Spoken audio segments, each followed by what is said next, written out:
2 দিনে আছি আর কি, এখনো কাজ করি। সাংবাদিকদের মধ্যে আমি আছি দৈনিক আমাদের সময়। আসসালাতু ওয়াসসালামু আলাইকা ইয়া সাইয়্যিদুল মুরসালিন ওয়া আলা আলিহি ওয়া সাহবিহি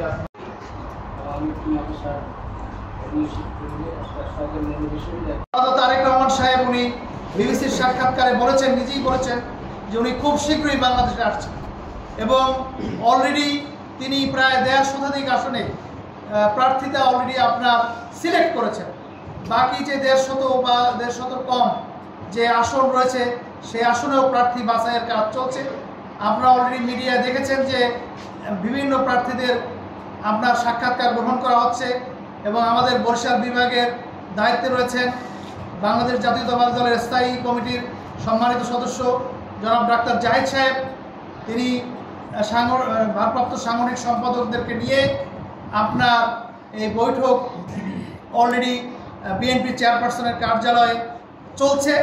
ইনশাআল্লাহ আমরা শীঘ্রই আমাদের বিএনপিকে এই ধানের শীষ প্রতীক নিয়ে নির্বাচন করবেন, আমরা সেটা খুব শীঘ্রই জানতে পারব।